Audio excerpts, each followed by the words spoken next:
Bonsoir. Il faut du temps, de l'énergie, des réunions comme la nôtre aujourd'hui pour faire aboutir la vérité, la recherche de vérité.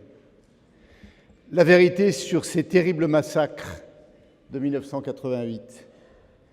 Ces massacres au cours desquels plus de 30 000 personnes, le chiffre le plus approchant serait 33 000, hommes, femmes, adolescents, enfants, innocents, massacrés, sans sépulture, et un régime qui, encore aujourd'hui, s'évertue à nier, à faire disparaître toutes les traces de ces massacres, tous les indices, toutes les photos. Et nos combats ont déjà permis de faire aboutir un certain nombre de recherches. Grâce à notre solidarité, on a pu reconstituer, retrouver des visages, mettre des noms.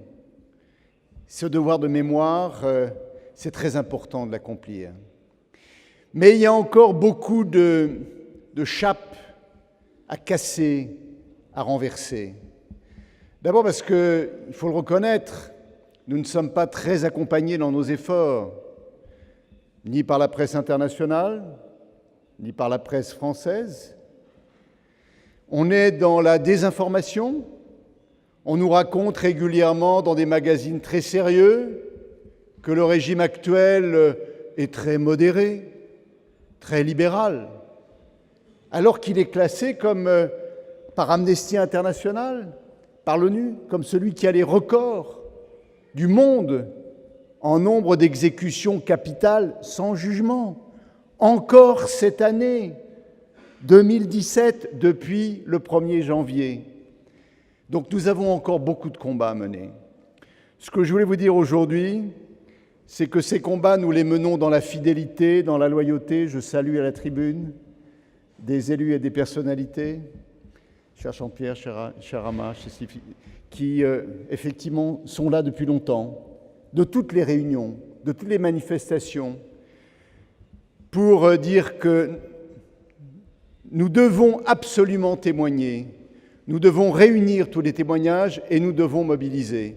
Alors, cet appel a été entendu par un certain nombre d'élus en France. Et avec Jean-Pierre Muller, nous avons pris l'initiative de cette déclaration sur les droits de l'homme en Iran, ce comité des maires de France pour un Iran démocratique.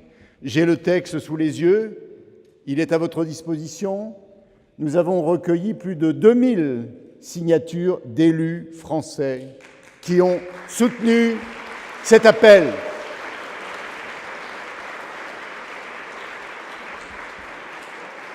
Faites-le savoir, diffusez-le autour de vous.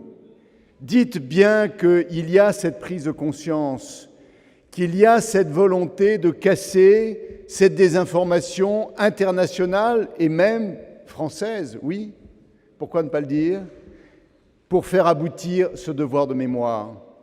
Et pour aller plus loin, nous devons accompagner la résistance iranienne sur le chemin de la liberté, sur le chemin de la démocratie.